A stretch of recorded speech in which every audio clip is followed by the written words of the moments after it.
ምናልባት በዚህ ሰዓት በዓለም ላይ ዶናልድ ትራምፕ ከኢራን ጋር ለድርድር ሊቀመጡ ነው፣ ምክክር ጀምረዋል የሚሉ ዜናዎችን እየሰማችሁ ሊሆን ይችላል። ኦፍ ኮርስ ዶናልድ ትራምፕም ይህንን ሐሳብ እያነሱ ነው። ነገር ግን ከዶናልድ ትራምፕ የምክክር ጅማሬ ንግግር ተጀምረዋል ከሚሉ መልእክቶቻቸው ጀርባ ያሉ እውነታዎች ምንድን ናቸው? ዶናልድ ትራምፕና አጋሮቻቸው በመጨረሻ ወደ እንደዚህ አይነት ንግግር ውስጥ ለመምጣት ለምን ተገደዱ?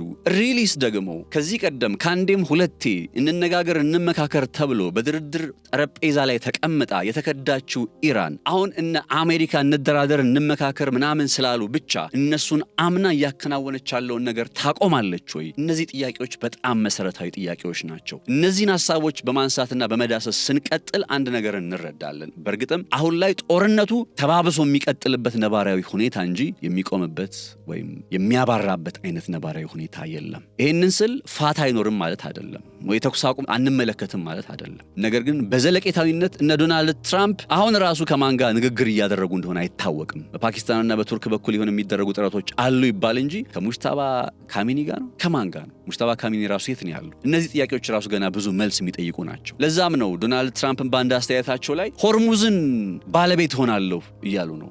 በንግግር ነገሩን ለመፍታት ጥረት ጀምሬያለሁ የሚሉ ሰውዬ የሆርሙዝን ባለቤት እንሆናለን ብለው የሚናገሩ ከሆነ ዱ ዩ ጋይስ ቲንክ ጦርነቱን ለማቆም ፍላጎት ያላቸው ይመስላችኋል ዶናልድ ትራምፕ? እነዚህን ጉዳዮች በዝርዝር እንመለከታቸዋለን። ነጻነት ላቀው ነኝ። በገበያ ፖድካስት አሪፍ ቆይታ ይኖረናል። አብራችሁ እንድትሆኑ በአክብሮት ጋብዛለሁ።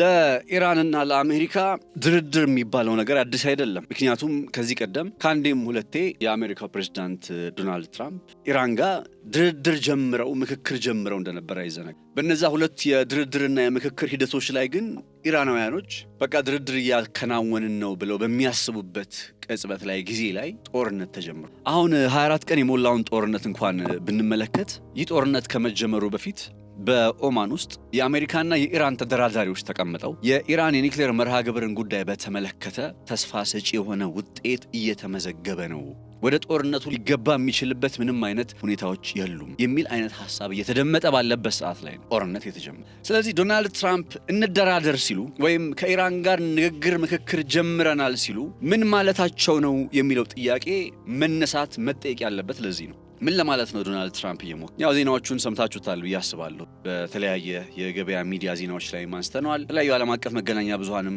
ጉዳዩን በስፋት እየተናገሩ ስለነበረ ማለት ዶናልድ ትራምፕ ከኢራን ጋር ንግግር ጀምረናል፣ ምክክር ጀምረናል። አሁን መጠየቅ ካለባቸው ነገሮች መካከል የመጀመሪያው ነገር ንግግር ጀምረናል፣ ምክክር ጀምረናል ሲሉ ዶናልድ ትራምፕ ምን ማለታቸው ነው? ሁለተኛ ነገር ደግሞ ከቀናት በፊት ካስታወሳችሁ የ48 ሰዓታት ቀነ ገደብ ለኢራን አስቀምጠው በ48 ሰዓታት ውስጥ የሆርሙዝ ሰርጥ ካልተፈታ በቃ ሲኦልን አወርዳለሁ ምናምን የሚል ጀብደኝነት ውስጥ የነበሩት ዶናልድ ትራምፕ አሁን ምን መጥቶ ተቀየረ?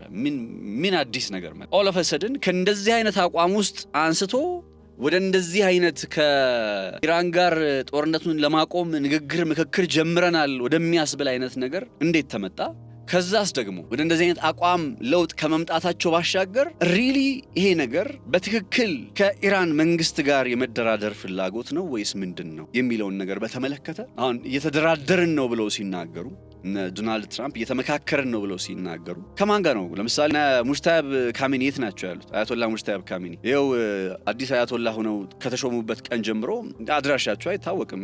የሆነ ጊዜም በጽሁፍ መልእክት ከማስተላለፋቸው በቀር ከዛም አልፎ አልፎ እንደዚህ ከሚሰሙ ስለሳቸው ከሚሰሙ አሉባልታዎች በቀር በትክክል የት ነው ያሉት? እና አባስ አርጋቺ በዚህ ሂደት ላይ ምንድነው ተሳትፏቸው? የውጭ ጉዳይ ሚኒስትር እና ሪሊ ከነማን ጋር የተደራደሩ ዶናልድ ትራምፕ ከነማን ጋር የተደራደሩት? ይሄ መሰረታዊ ጥያቄ ነው። ይህም በሚመለከት ከዛው ከአሜሪካ በኩል እየወጡ ያሉ የዜና ምንጮች በእርግጥ ዶናልድ ትራምፕ አሁን ላይ በድርድር ሂደቱ ውስጥ ተሳታፊ ያደረጉት ሰው የፓርላማ አፈጉባኤ ናቸው። የኢራን ህዝብ ተወካዮች ምክር ቤት አፈ ጉባኤ ባገር ጋሊባፍ ይባላሉ። ባገር ጋሊባፍ እኒህ ሰውዬ የኢራን የህዝብ ተወካዮች ምክር ቤት አፈ ጉባኤ ናቸው። እኒህ ሰውዬ የኢራን አፈ ጉባኤ ከመሆናቸው አሁን በኢራን ውስጥ ባለ የስልጣን ሃይራርኪ መሰረት የኢራን የህዝብ ተወካዮች ምክር ቤት አፈ ጉባኤ ኢራንን ወክሎ ከአሜሪካ ጋር መነጋገር፣ መደራደር፣ መመካከር የሚችልበት ነባራዊ ሁኔታ አለ ወይ? የመጀመሪያው ጥያቄ እሱ ነው። እንደዛ አይነት ሁኔታ አለ ወይ? ከዛስ ደግሞ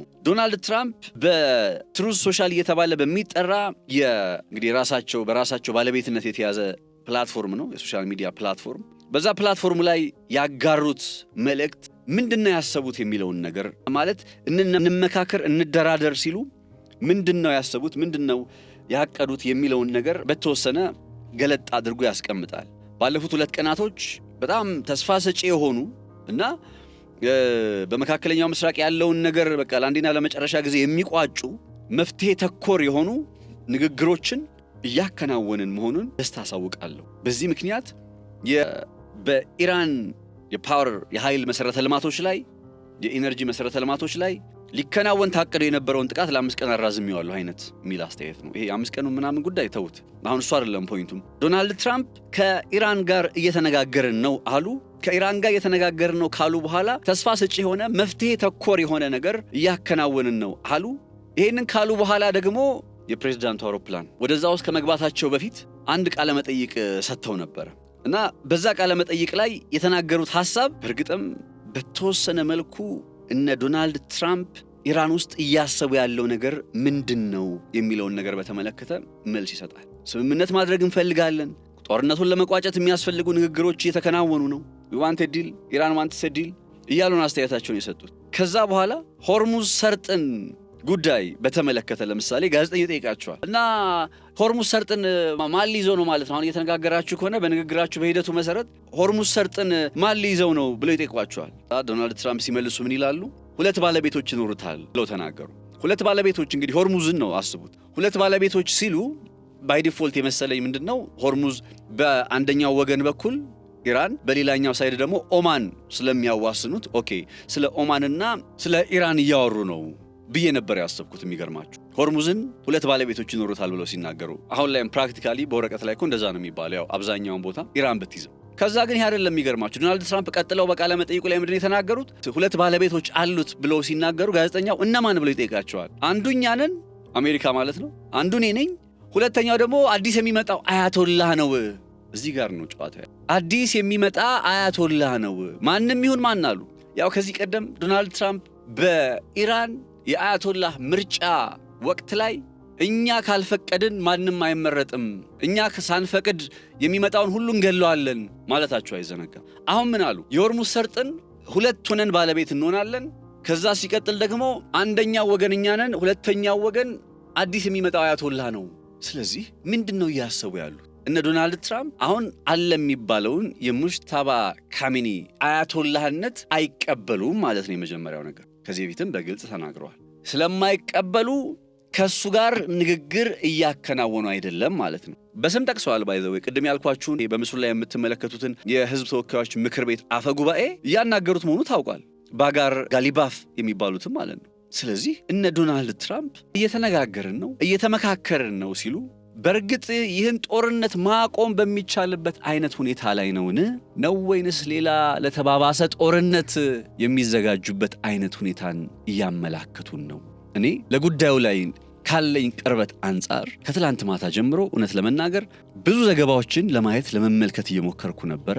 አንድ የተረዳሁት ነገር ሰምሃው አሜሪካ ጊዜ የመግዛት አይነት ሁኔታ ላይ ያለች ነው እየመሰለችኛል። ምን ማለት ነው ጊዜ የመግዛት አይነት ሁኔታ ላይ? ለዶናልድ ትራምፕ ምክክር እያከናወኑ ያሉት ምክክር ምናምን እያሉ የሚገልጹት ነገር ሪሊ አሁን ኢራንን እያስተዳደረ ካለው አካል ጋር ሳይሆን የአገዛዝ ለውጥ ሲያመጡ አዲስ የሚተካው ኃይል ጋር ነው እየተነጋገሩ ያሉት። እንደዚህ አይነት ኃይል ነው እያዘጋጁ ያሉት። ይሄ ደግሞ በኢራን ፖለቲካ ውስጥ አዲስ አይደለም። በ1953 በዶክተር ሙሳዲቅ ላይ በተከናወነ መፈንቅለ መንግስት ራሳቸው ከዛው ከኢራን ውስጥ ያሉ አካላት የነበራቸው ተሳትፎ ፖለቲከኞቹ፣ ሚዲያዎች፣ ፕሮፓጋንዳ መጠቀሚያዎች ሆነው ፖለቲከኞች በርካቶች ተሳትፎ ነበር።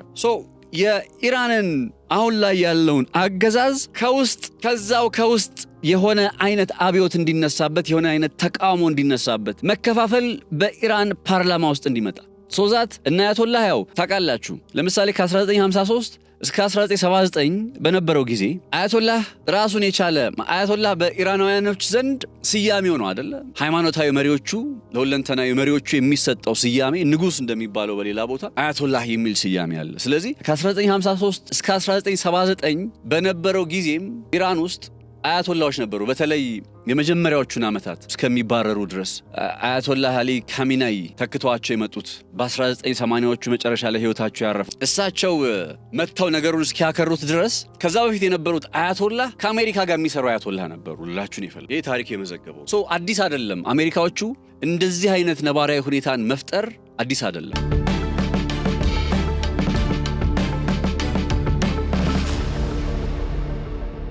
ይሄንን ለማድረግ ጥረት እያከናወኑ ነው የሚመስሉት። አሁን ይሳካል እያልኩኝ አይደለም። ሰማው አሁን ላይ ካለው ጠንካራ የሆነ የተቃውሞ ስሜት አሜሪካ ጠል ስሜት አንጻር ከፍተኛ የሆነ እልቂት ነው እንጂ ሊመጣ የሚችለው እንዲህ በቀላሉ የሚሳካ አይነት አይደለም። እሱን አንደርስታንድ አደርጋለሁ። ግን ምንድነው ኮንስፓይሬሲው? ምንድነው እያሴሩ ያሉት ነገር? ሪሊ እነዚህ ሰዎች ሰላም ፈልገው ነው ወይ? ሪሊ አሜሪካ ጦርነቱን ለማቆም ፈልጋ ነው ወይ ብትሉኝ አይደለም። ጦርነቱን ለማቆም ፈልገው አይደለም ይሄን እያከናወኑ የሚገኙት አንደኛ ገጽታ ግንባታ ነው። በዓለም ላይ በቃ የሰላም ምናምን የሚሉት የለመዱት ነገር አለ። ዶናልድ ትራምፕ ደፋር እኮ ናቸው። የሰላም ኖቤል ሽልማት የሚገባኛል እኮ ያሉ የሚጠይቁ ደፋር ሰው እኮ ናቸው። ለእንደዚህ አይነት በዓለም ላይ ገጽታቸውን ለመገንባት ለሚያደርጉት ጥረት አሜሪካ ሰላም ለማድረግ እየሞከረች ነው ማለት ነው የሚለውን ነገር እንደው ሰው እንዲረዳ ጦርነቱ እያለቀ ነው ማለት ነው ብሎ እንዲረዳ ሰው ለዚህ አይነት ጉዳዮች ነው እየተሞከረ የሚገኘው እንጂ ፕራክቲካሊ ጦርነቱን ለማቆም በሆርሙዝ ሰርጥ በኩል ያሉ ችግሮችን ለመፍታት እና ለመሳሰሉት ጉዳዮች ላይ ቁርጠኝነት ቢኖራቸው ኖሮ somehow እነዚህ አካላት ከኢራን ጋር በቀጥታ ባይሆንም እንኳን ዳይሬክትሊ ግን ከሚመለከተው አካል ጋር ከነ አባስ አርጋቺ ጋር ከነ ሙጅተባ ካሚኒ ጋር አሁን እንግዲህ ይላችሁ ዶናልድ ትራምፕ ቃል በቃል ነው የተናገረው አዲስ ከሚመጣው አያቶላህ ጋር ብሎ ተናግሯል። ሙጅተባ ካሚኒ በህይወት እንዳሉ እናውቃለን። እንግዲህ ኢራኖች እስካሁን ድረስ ምንም ያሉን ነገር የለም አይደለም። በህይወት አሉ ብለውናል። ባለፈው መግለጫ ሰጥተዋል። በህይወት ካሉ ኢራናውያን ኦልሬዲ የኢራን ሰዎች ሙጅተባ ካሚኒን መሾማቸው እየታወቀ ኢራን ስለ የትኛው አዲስ አያቶላህ ነው የሚያወሩት? በሌላ ቋንቋ ሁለት ነገር ነው። አንድ ሙጅተባ ካሚኒ የለም ማለት ነው በህይወት። ሁለተኛ ነገር ደግሞ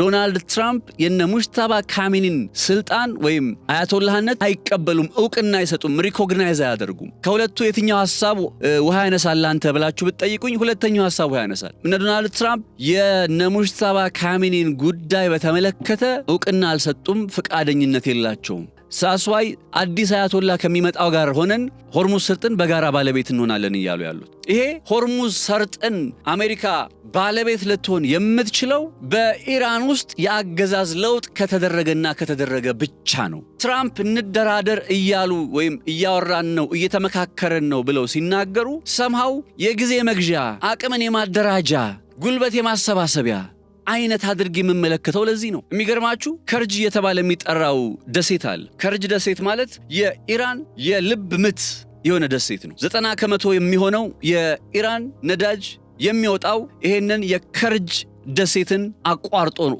አልፎ ነው የሚሄደው። ዶናልድ ትራምፕ አሁን ምን እያሰቡ ነው ከተባለ ዛሬ ጠዋት የወጣ መረጃ ነው የምነግራችሁ። ትላንትና ማታ ስለ ድርድር ስለ ምክክር ንግግሮችን ጀምረናል እያሉ መገናኛ ብዙሃኑን ሲያስጨንቁ የነበሩት ዶናልድ ትራምፕ አሁን ደግሞ ምን እየተባለ ይገኛል? ከርጅ ደሴትን ለመቆጣጠር ወደ 5000 የሚሆኑ እግረኛ ወታደሮችን አዘጋጅተው ወደ አካባቢው የጦር ኃይላቸውን እያስጠጉ ነው የሚል አይነት መረጃዎች ያደርጉታል። ያደርጉትም ሌላ ጉዳይ ሆኖ ዶናልድ ትራምፕ ግን የሚገርማችሁ ዛሬ አይደለም የከርጅ ደሴትን የመቆጣጠር ህልም የነበራቸው። ገና በ1989 በቴሌቪዥን ሾዎች ላይ እየቀረቡ በጣም ታዋቂ በነበሩበት ጊዜ እንዳሁኑ ቢሊዮነር ባልነበሩበት ጊዜ በዛ ሞመንት ላይ 1989 የኢራቅና የኢራን ጦርነት ሲጠናቀቅ ምን አሉ መሰላችሁ ዶናልድ ትራምፕ 1989 ላይ እኔ የአሜሪካ ፕሬዝዳንት በሆን ኖሮ ኢራንን እኮ በቁጥጥር ስር ለማድረግ ቀላል ነው፣ እዛ ሄዶ የከርጅ ደሴትን በቁጥጥር ስር ማድረግ ነው። ከርጅን ከያዛችሁባት ኢራን በቃላት። እንዳልኳችሁ ከርጅ ደሴት ማለት የኢራን 90% የሚሆነው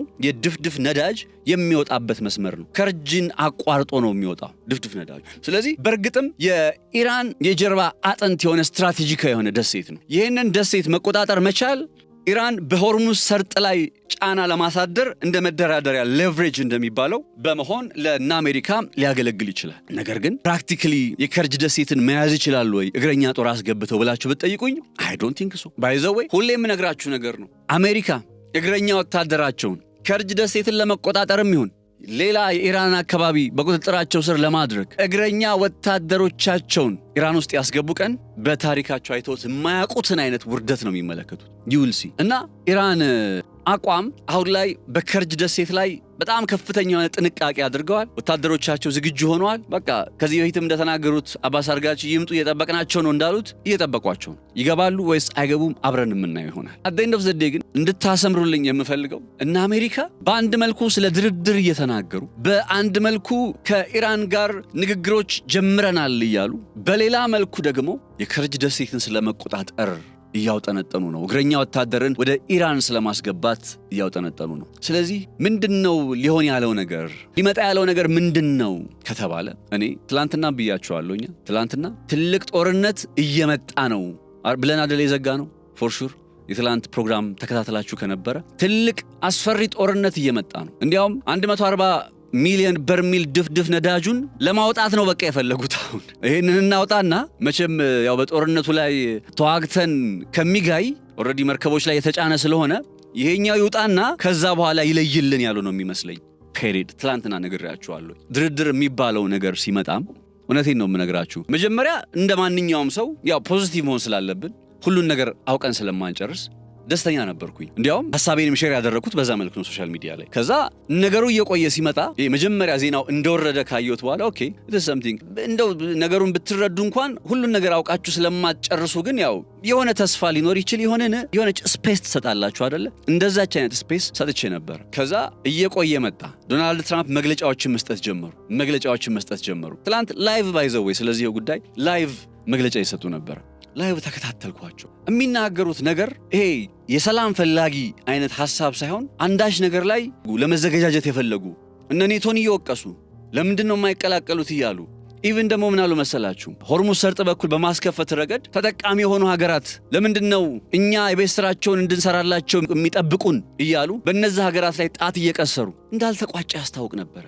ጦርነቱን የመቋጨት ሐሳብ የላቸውም። ይሄ የሚገባችሁ ደግሞ በዚህ ጉዳይ ላይ እስራኤል ጸጥ ነው ያለች። ጸጥ አላቅም። እኔ ወደ ስቱዲዮ ከገባው በኋላ መረጃዎች ወጥተው ከሆነ አላቅም፣ ግን በእስራኤል በኩል ጸጥ። አስቡት ፕራክቲካሊ ዶናልድ ትራምፕ ይህን ጦርነት ሊያስቆመው ቢሆን እንዴት ነው እስራኤል ዝም የምትለው? እንዴት ነው ኔታንያሁ ዝም የሚለው? ያኔ እዚህ በቀይ ባህር ላይ ከሃውቲ ጋር እስራኤል ጦርነት ውስጥ ገብታ በነበረበት ጊዜ ማለት ነው። ልክ መሃል ላይ ድንገት መጣና ዶናልድ ትራምፕ ከሃውቲ ጋር ስምምነት አከናወነ። ከዛ ሃውቲ የሚተኩሳቸው ሚሳኤሎች አቆመ። እስራኤል መደብደቧን ቀጠለች። ከዛ ወደ እስራኤል ያነጣጠረ ጥቃቶችን ቀጠለሱ። ወደ አሜሪካ የሚተኩሳቸውን እንትኖች አቆመ። ቆየት ብሎ ተዘጋጅተው መጡና ድንገት አዘነቡበት እነ ዶናልድ ትራምፕ። ሊትራሊ እንደዛው አይነት ነባራዊ ሁኔታ ነው አሁን ኢራን ውስጥ ያለ የሚመስለኝ። ምክንያቱም እስራኤል ድብደባዋን ትቀጥላለች የሚለው ነገር ላይ አይደለም እስራኤል ቀርቶ አሜሪካም እኮ ለምሳሌ ለመጪዎቹ 5 ቀናት ያክል አሉ አይደል ዶናልድ ትራምፕ በኢራን የኃይል መሰረተ ልማት ላይ የማከናወነውን ጥቃት አቁሜያለሁ ካሉ በኋላ ነገር ግን ሌሎቹ ወታደራዊ ኢላማዎችን መምታትና የመሳሰሉት ይቀጥላሉ ማለት ነው። የኃይል መሰረተ ልማቶች ብቻ ተነጥለው አይመቱም እንጂ ሌሎቹ ይቀጥላሉ።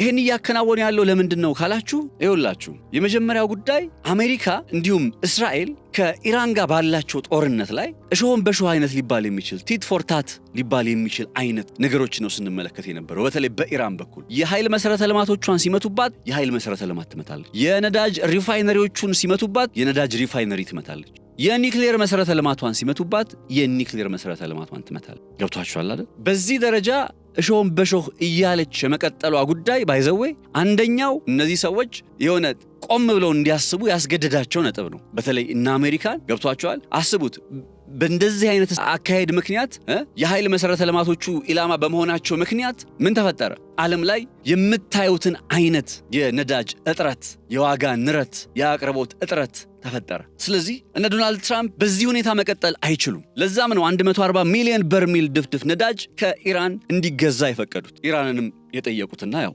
ተስማማችሁ ኢራንም በዛ መልኩ ነው ናው። ይሄን አይነት ጫና ይዘው ግን እስከ መቼ ድረስ ይቀጥላሉ? አይችሉም። ስለዚህ የሚያጠቋቸውን ኢራን ላይ የሚመቷቸውን ኢላማዎቻቸውን መለየት አለባቸው። ወደውም ሳይሆን ተገደው። ይህንን ማወቅ አለብን። ወደውም ሳይሆን ተገደው። አሁን ጦርነቱ በኢራን ውስጥ ያለ የኃይል መሰረተ ልማትን እያነጣጠረ የሚሄድ ከሆነ ኢራንም በምትመልሰው የአጸፋ ምላሽ የነሱን የኃይል መሰረተ ልማት ዶጋመድ እያደረገች ነው። በዛው ተመሳሳይ ሁኔታ የሚቀጥሉ ከሆነ ማናቸውም ሰርቫይቭ እንደማያደርጉ ገባቸው። ከ24 ቀን በኋላ ይሄኛው አካሄድ እንደማያዋጣቸው ገባቸው። ስለዚህ ንግግር ጀምረናል፣ ምክክር ጀምረናል በሚል አይነት ሐሳብ የኃይል መሰረተ ልማቶችን ከጥቃት ኢላማ ውስጥ የማግለል አይነት እንቅስቃሴ ጀመሩ። አሁን ታዩታላችሁ የኃይል መሰረተ ልማቶች ኢላማ የማይሆኑበት እድልን እንመለከታለን በአሜሪካ በኩል። ሶዛት ኢራን የነ ሳውዲን የነ ባህሬንን የነ ዩኤኢን በዛ በቀጠናው ያሉ ሀገራት የኃይል መሰረተ ልማቶችን ያነጣጠረ ጥቃት እንዳትፈጽም። ይውላችሁ የአውሮፓ የተፈጥሮ ጋዝ አቅርቦት ኤልኤንጂ የሚባለው ሊኩፋይድ ናቹራል ጋዝ የሚሉት ኦልሞስት በኳታር ላይ የተንጠለጠለ ነው። በኢራን በኩል ሳውዝ ፓርስ እየተባለ የሚጠራው አካባቢ፣ በኳታር በኩል ደግሞ ዘ ኖርዝ ፊልድ እያሉ ይጠሩታል። አንድ አካባቢ ነው። አንድ የናቹራል ጋዝ የተትረፈረፈ አካባቢ ነው ለሁለት የተካፈሉት እና ባለፈው ኢራን ሳውዝ ፓርስ የሚባለው ሲመታባት የአጸፋ ምላሽ አድርጋ የወሰደችው ማንም መምታት ነው፣ የኳታርን መምታት ነው። ዩሲ ከዛ ሃይፋንም እንደመታች ሳይዘነግ ሃይፋ ውስጥ የሚገኘው የእስራኤል የማብለያ ጣቢያ መመታቱም ሳይዘነግ እንዲህ አይነት ነባራዊ ሁኔታዎች ሲፈጠሩ ዶናልድ ትራምፕ ጫናው ዓለም ላይ መምጣት ብቻ አይደለም፣ ከጫና አለፈና ችግሮችን አስከተለ። ይህንን ጉዳይ እንዴት ነው ማስተካከለው ብለው በጦርነቱ መካከል እያሉ ጦርነቱን ሳያቆሙ ጦርነቱ ላይ እንዳሉ ሆነው ስትራቴጂ ለመቀየር የሚያደርጉት ጥረት በዛ ቀጠና ያሉ የኃይል መሰረተ ልማቶችን ወደውም ሳይሆን ተገደው ለመጠበቅ የሚችሉት የኢራንን አየር የኢራንን የነዳጅ ሰፈሮች ካልመቱ እንደሆነ ተረድተዋል። አሁን በቃ ትላንትና እኮ ተናገረ ዶናልድ ትራምፕ። በፍጹም አናቅም ነበር እኮ አለ። ኢራን በዛ ቀጠና ያሉ ሀገሮችን በዚህ ደረጃ ልታጠቃ እንደምትችል አናቅም ነበር አለ ዶናልድ ትራምፕ። አመነ በቃ ዩሲ። ስለዚህ ማስተካከያ ያስፈልጋል። አሁን እየተደራደርን ነው፣ እየተመካከርን ነው የመሳሰሉት ነገሮች ጦርነቱን ስለማቆም ምናምን አይደለም፣ የስትራቴጂ ማስተካከያ ስለማድረግ አንድ። ሁለተኛ በኢራኖች ውስጥ ከማን ጋር የተደራደሩ የሚገኙት በሚለው ጉዳይ ላይ አንዳች መፈረካከስን ለመፍጠር። ሶስተኛ አፐር ሃንዱን ይዘናል፣ በቃ እኛ እንደምንፈልገው እያደረግን ነው፣ ናሬቲቭን ተቆጣጥሮ ለመቀጠል ማለት ነው። እነዚህ ቤዚክ ምክንያቶች ናቸው እንጂ እነ ዶናልድ ትራምፕ ይህንን ጦርነት እንዲህ በቀላሉ ለማቆም ዝግጁ አይደሉም። ኢራንም እነሱ ጋር የገባችበት ሁኔታ ምን እንደሆነ ጠንቅቃ ታውቃለች። ዛሬ ለምሳሌ ምን አደረገች? በሆርሙዝ ሰርጥ ላይ እጅግ አስገራሚ የሆኑ ከሁለተኛ የዓለም ጦርነት ወዲህ የተለመዱ ናቸው። ነገር ግን በጣም በጠባብ የውሃ አካባቢዎች ላይ ልክ እንደ ሆርሙዝ ሰርጥ በመሰሉ አካባቢዎች ላይ ግዙፍ የጦር መርከብ ወይም ግዙፍ የሰርጓጅ መርከብ ምናምን ልታስጠጉ አትችሉም። ያስቸግራል ቦታው። እንዳልኳችሁ 32 ኪሎ ሜትር ምናምን እኮ ነው ናሮስት የሚባለው የሚጠብበት ቦታ እና በጣም ስለሚጠብ ስለሚያስቸግር ከርቭም ስለሆነ ጭምር ደግሞ የታንኳ የባህር ውስጥ ታንኳዎችን ልክ እንደ ሰብማሪን ሆኖ እንደ ሰርጓጅ መርከብ ሳይሆን ሰርጓጅ ታንኳ እንበላቸው እነዛ አይነት ነገሮችን አዘጋጅታ በሆርሙዝ ሰርጥ ላይ ገጥማ እየጠበቀች ነው። አይታዩም፣ በራዳር አይታዩም፣ በጣም ያስቸግራሉ። ማለት እንቅስቃሴ የላቸውም። ሴንስ አድርገው እስከሚዘገዘጉ ድረስ በቃ እንቅስቃሴ የላቸውም፣ ስቴብል ናቸው። ከዛ ሴንሰራቸው ኦን ሲሆን ድንገት ይሄዳሉ። ከዛ ጥቃት ሰንዝረው ወዲያው ይመለሳሉ። በጣም ፈጣኖች ናቸው። ለመሬት ቅርብ በሆነ አካባቢ ላይ ነው ግልጋሎት የሚሰጡት። እንደ ሆርሙዝ ሰርጥ በመሰለ ሻሎው ዋተር አለበት የሚባል ኤሪያ ላይ የሲቤዱ የባህሩ ምንድን ነው የሚባል የባህሩ ወለል የውቅያኖስ ወለል እዛ ሆርሙዝ ሰርጥ ላይ ያለ ወለሉ በጣም አስቸጋሪ የሆነ ስፍራ ስለሆነ መርከቦች በጣም ዘግይተው በጥንቃቄ ምናምን ነው የሚያልፉት። አይደለም የጦር መርከቦች የመሳሰሉት ቀርጦ እነዚህ አካላት ወደዛ ከመጡ ከተጠጉ ይህን እያረገች የተዘጋጀች ነው የምትገኘው። ይሄ ቅድም ያልኳችሁ ደሴት ከርጂ የተባለ የሚጠራው ደሴት፣ በዚህ ደሴት ውስጥ በጣም ከፍተኛ ዝግጅት ተደርጎ ምናልባት የአሜሪካ እግረኛ ወታደሮች ገብቶ ሊቆጣጠሩ ይችላሉ በሚል ጥርጣሬ ተዘጋጅተው እየጠበቁ ነው። ኢራንም እኔ አይ ዶንት ቲንክ ከዚህ በኋላ የሚሸወዱ አይመስለኝም። ከዚህ ቀደም 2 ጊዜ ለድርድር እንቀመጥ ብለው ከአሜሪካ ጋር ተቀምጠው በሁለቱም አጋጣሚ ዋጋ ከፍለዋል። ይባሱኑ በሁለተኛው እኮ ለድርድር ኦማን ውስጥ በተቀመጡበት ጊዜ የኒውክሌር መሰረተ ልማቶቻቸውን ኢቭን ከዚህ በኋላ በቃ እናበለጽግም ወደሚል አይነት አቋም ውስጥ እየመጡ ባለበት ሁኔታ ላይ እንኳን ድንገት አያቶላህን በመግደል ይሄ ጦርነት ተጀምሯል ከ24 ቀን በፊት። እንደዚህ አይነት ልምድ የነበራቸው ሰዎች ከአንዴም ሁለቴ አሜሪካ ጋር ለድርድር እንቀመጥ ብለው ተቀምጠው የተከዱ ሰዎች አሁን አሜሪካ ድርድር ስላለች ኦኬ በቃ ድርድር ብላለች ብለው እጅና እግራቸውን አጣጥፈው ወደ ሆነ ኦማን ወይም ወደ ሩሲያ አይሄዱም። ሞኞች አይደሉም ኢራኖችም። እነ ዶናልድ ትራምፕ ከዚህ ቀደም ሁለቴ ከርተዋቸዋል። እንደራደር እንነጋገር ብለው ቁጭ አድርገው በወንበር ጠረጴዛ ዙሪያ አስቀምጠዋቸው እነሱ ግን ከጀርባ ተልእኮ ሲከፋፈሉ ነበር። እስራኤል አንቺ ወታደራዊ ባለስልጣናትንና መንግስት መሪዎችን ትመቻለሽ፣ አገዛዙን ቁልፍ ሰዎች ትገያለሽ። አሜሪካ ደግሞ ያገዛዙን ወይም የመንግስቱን ቁልፍ የሆኑ ወታደራዊ ይዞታዎች ትመቻለሽ። እንዲህ የተባሉ እነሱ ተልእኮ ነበር ሲካፈሉ የነበሩት። ወይራስ ኦማን ውስጥ ቁጭ ብለው ደግሞ በአንድ ወገን እነ ዊትኮፍ እና ባሳርጋቺ ሲነጋገሩ በነበረበት ጊዜ ማለት ነው። አሁንም እንዲህ አይነት ነባራዊ ሁኔታ ላለማምጣቱ ምንም አይነት ዋስትና የለም። ስለዚህ የዶናልድ ትራምፕ አስተያየት እነ ዶናልድ ትራምፕ ስለዚህ ስለ ድርድር ማውራታቸው የሚታመን አይደለም። የመጀመሪያው ነገር በፍጹም የሚታመን አይደለም። በቃ ስትራቴጂካዊ ነው። ቅድም ካልኳችሁ ነገሮች አንጻር ነው የምረዳው። ራይት ነው። ቅድም ካልኳችሁ ሰማው በጦርነቱ ላይ የሆነ ተጠቃሚነታቸውን በጦርነቱ ላይ ተሸናፊነታቸውን ቀላል ጉዳትም አልደረሰባቸውም። ኦነስትሊ ሆርሙዝ ሰርጥ ላይ የደረሰባቸውን ኪሳራ ተመልከቱ። የዓለም የነዳጅ ዋጋ ላይ የደረሰውን ኪሳራ ተመልከቱ። አሜሪካ እስኪ እንደው ከቅርብ ጊዜ በጦርነት ታሪኳ ውስጥ ማለት ነው ኢራቅ ውስጥም በገባችበት ጊዜ ምናምን በነበሩት ጊዜያት እንዴት ነው ቆይ 12 ሚሊዮን ዶላር የሚያወጣ ሳተላይት ተመቶባት የሚያውቀው የት ነው? እስኪ 3 የኤፍ ምናምን ጀቶቿ ሲመቱ ሲወድቁ እኮ ካየን ቆይተናል እኮ። ኩዌት ውስጥ ግን 3 ኤፍ35 ነው ኤፍ15 ጀቶቿ ተመተዋል።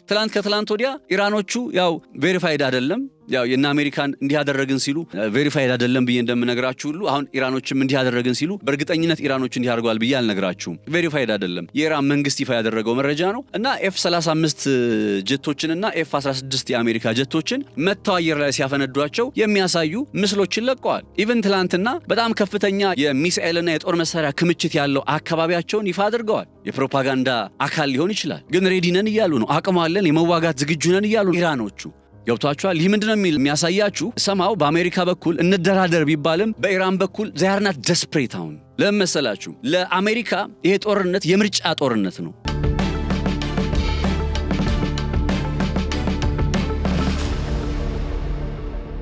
አሜሪካ መርጣ ነው ይሄን ጦርነት እያከናወነች ያለችው። በቃ አይቅርብን ብለው ሊሄዱት ይችላሉ እና አሜሪካ የምርጫ ጦርነት ነው ለአሜሪካ። ለኢራናውያን ግን የህልውና ጦርነት ነው። ገብቷቸዋል። ለኢራናውያን የህልውና ጦርነት ነው። ይሄንን ጦርነት ሉዝ ካደረጉ፣ ይሄንን ጦርነት ከተሸነፉ ምን እንደሚመጣባቸው ጠንቅቀው ያውቁታል። ቀጣዩዋ ሊቢያ እንደሚሆኑ ጠንቅቀው ያውቁታል። they fighting for that ኮዛቸው እሱ ነው። ተረዳችሁኝ አይደለ? ለአሜሪካ ግን የምርጫ ጉዳይ ነው። በቃ አሜሪካ መርጣ ነው ይሄን ጦርነት እያከናወነች ያለችው፣ ተገዳ አይደለም። ኢራናውያኖች ግን ተገደው ነው ይሄን ጦርነት እያከናወኑ የሚገኙት። በቃ አማራጭ የላቸውም። ጦርነቱን ከማድረግ በቀር ራሳቸውን ከመከላከል አገራቸውን ለመጠበቅ ጥረት ከማድረግ በቀር አማራጭ የላቸውም። ስለዚህ በእንደዚህ አይነት ኮዝ የዓላማ ልዩነት ስላላቸው አሁን ላይ ኢራናውያኑ በቃ ደስፕሬት አይደሉም። ምንም የሚያጓጓቸው ነገር የለም። ስለዚህ ድርድር ስለተባለ ልባቸው ተርከክ አይልም። በኢራናዎቹ ዘንድ ያለው ስነ ልቦና እሱን ነው የሚያሳየው። መግለጫዎቻቸውን ስትመለከቱ እነ ፕሬስ ቲቪን በነገራችን ላይ ማየት የሚቻልበትን መንገድ ለካ ከስልኬ ነበር ችግሩ። ከዚህ በፊት እንደዛ አንስቼ ነበርና አስተካክያለሁ። ቴንኪዩ በጣም አስተያየትም ሰጣችሁኝ ነበር በዚህ ጉዳይ ላይ በጣም አመሰግናለሁ። ኤኒዌይ ከዛ በኩል ያለውን ድምጽ ስትሰሙት they are not excited። እኔ ደስ ያለኝ ያክል እንኳን ደስተኛ አይደሉም እነሱ። እኔ ያው ደስ ያለኝ የምላችሁ ድርድር ሲባል ሰማው ኦኬ የሆነ ተስፋ አለ ማለት ነው በየዋህነት አስቤው ነው። ከዛ እየቆየ ሲመጣ አሁን ያልኳችሁን ነገር በትንታኔ ያቀረብኩትን መረጃ ያው ተረድታችሁታል ብዬ አስባለሁ። ድርድር የሚባለው ነገር እንደ ቁማር እያደረጉት ስላየን ከዚህ ቀደም ነው ዶናልድ ትራምፕ አሁን ላይ ምክክር እያደረግን ነው ድርድር እያደረግን ነው ምናምን ቢሉ እስናት የሆነ ኢቭን እውነታቸውን ቢሆን ራሱ ለማመን ይከብዳል። ያ የውሸታ ሙረኛ ታሪክ ትዝ ይላችኋል አይደል? እንደዛ ነው የሚሆን። ስለዚህ በኢራኖቹ ዘንድ ያለው ስነ ልቦና እንደዛ ነው። ተጋባዎቻቸው እንደዛ ነው የሚያሳዩት። እና አሜሪካ በኩል የዝግጅት ስራዎችን እያከናወኑ ነው። እግረኛ ወታደሮችን እናስገባለን የሚል አይነት ጭምጭምታዎች እየተሰሙ ነው። ያስገባሉ ወይስ አያስገቡም? ተጠባቂው ጉዳይ ነው። እጅግ በጣም ተጠባቂው ጉዳይ ሊትራሊ በጣም በቃ በዚህ ጦርነት ላይ ማለት የዚህ ጦርነት ክላይማክስ እንበለው ያው እኔ ራይተርም ስለሆንኩኝ በፊልም ቋንቋ ክላይማክሱ ምን ላይ ነው ካላችሁኝ አሜሪካና እስራኤል እግረኛ ወታደሮቻቸውን ኢራን ውስጥ ያስገቡቀን ነው። ያደርጉታል ብዬ አላስብም። ያን ካላደረጉ ደግሞ የአገዛዝ ለውጥ የሚሉትን ነገር ማሳካት አይችሉም። በነገራችን ላይ ቆም ብለው እንዲያስቡ ያስገደደቻቸው ኢራን መሆኗን ግን ሳላነሳ ማለፍ አልፈልግም። ይህም ፕሮግራም ስቋጭ አንድ የምነግራችሁ ነገር እነዚህ ሰዎች የስትራቴጂካዊ ለውጥ ለማምጣትም ይሁን በቃ የነዳጅ መስመሮች እንዳይመቱ፣ የነዳጅ ማብላያ ጣቢያዎች ሪፋይነሪዎች እንዳይመቱ ለማድረግ፣ የኃይል መሰረተ ልማቶች እንዳይመቱ ለማድረግ አስበው የጀመሩት አይነት ጥረትም ይሁን እዚህ ነገር ላይ የደረሱት ግን በኢራን አቅም ምክንያት መሆኑ ሊካድ አይገባም። እንደነሱ ሐሳብ ቢሆን ሆርሙዝን እስከ መቆጣጠር አናደርሳትም እኮ ነው ያለው ዶናልድ ትራምፕ አይደለም? እንደዛ ብሎ ነበር ዶናልድ ትራምፕ።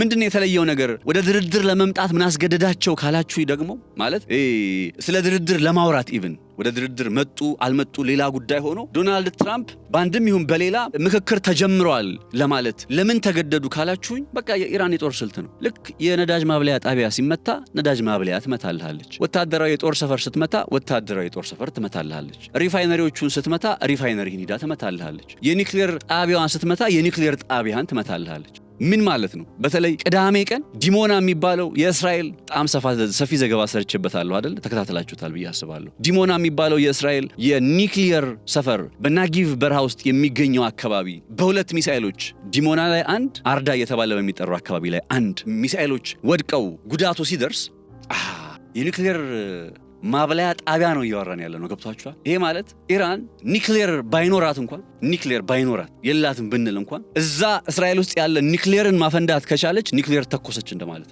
ጉዳቱ አስቡታ። ቸርኖባይል የሚለውን ፊልም አይታችሁታል? ቸርኖባይል በ1980ዎቹ አካባቢ ላይ አሁን ዩክሬን የተገነጠለችው ዩክሬን ባለችበት አካባቢ ላይ ያለ ስፍራ የኒክሌር ማዕከል ነውና ፈንድቶ የተፈጠረ ክስተት ነው። እውነተኛ ታሪክ ነው። if you guys love ፊልም ምናምን የምትወዱ ከሆነ እንደኔ እዩት። እና 7 ክፍል ምናምን ነው ተከታታይ። እሱን ነገር ያነሳውላችሁ ለምንድን ነው? ያ ቦታ ፈንድቶ ነው። በቃ ከተማው እርቃኑን የቀረው ከተማው ሰዎች ሁሉ ያለቁት ፈንድቶ ነው። ገብቷችኋል አይደል? ልክ አሁንም ዲሞና አካባቢ ላይ በሚሳኤል ተመቶ የኒክሌር ማብለያ ጣቢያው ቢፈነዳ ሌላ ቸርኖባይል ማለት ነው። ተረዳችሁኝ አይደል? ስለዚህ ያንን ነገር ሲመለከቱ ሰምሃው የሆነ ስትራቴጂ መቀየር አለባቸው። ከዚህ በኋላ ከማንመለከታቸው ነገሮች መካከል አንዱ ብዬ የማስበው የኢራንን የኒክሌር መሰረተ ልማት ያነጣጠሩ ጥቃቶች አይፈጸሙ። አንደኛው እሱ ነው። የኢራንን የኒክሌር መሰረተ ልማት ያነጣጠሩ ጥቃቶች አይፈጸሙ። ልናይ ከምንችላቸው ነገሮች አንዱ ይሄ ነው። ሁለተኛ ነገር የኢራን የኃይል መሰረተ ልማቶችን ያነጣጠሩ ጥቃቶችም አይፈጸሙ። እነዚህ ነገሮችን የምናይ ይመስለኛል። ሞር በቃ ወታደራዊ ኢላማዎችን ያነጣጠሩ ጥቃቶችን ብቻ እየተመለከትን ምንሄድ ይመስለኛል። አለበለዛ እሾውን በሾው ነው እንዳልኩት። የኢራን ስትራቴጂ ኃይል መሰረተ ልማት ስትመቱባት የእናንተን ኃይል መሰረተ ልማት፣ ኒክሌር ስትመቱባት የኒክሌር መሰረተ ልማት። በቃ this is ከባድና አስፈሪ ስትራቴጂ። ይሄ ነው የተከተለች ያለችው። ለዛ ነው አደጋው ከባድ ነው ተብሎ የሚታሰበው። ይሄንን ጉዳይ ግን እንዲያዩና እንዲረዱ ቆም ብለው እንዲያስቡ የተገደዱት ቅዳሜ ቀን ነው። ባይዘው የእስራኤል ዲሞና ኢላማ ሲደረግ ወደውም ሳይሆን ተገደው ቆም ብለው ለማሰብ ጀምረዋል። ለማንኛውም ከድርድሩ ጋር በተያያዘ የሚሰማኝና ካነበብኩትም ከተረዳሁትም አካባቢውን በቅርበት እንደሚረዳም ሰው እንደሚከታተል ሰው የሚገባኝ ይሄ ነው። እናንተ ምን እንደተረዳችሁ ምን እንደገባችሁ ደግሞ በኮሜንት መስጫው ላይ አስቀምጡልኝ። ሐሳቦችን እናያለን፣ እንወያያለን፣ እንነጋገራለን። መልካም ጊዜ ይሁንላችሁ። ነጻነት ላቀው ነበርኩኝ በገበያ ፖድካስት አብሬያችሁ ቆይታ ያደረኩት። በነገው ዕለትም እንዲሁ በሌላ ጉዳይ የምንገናኝ ይሆናል። መልካም ጊዜ፣ መልካም ቆይታ ይሁንላችሁ።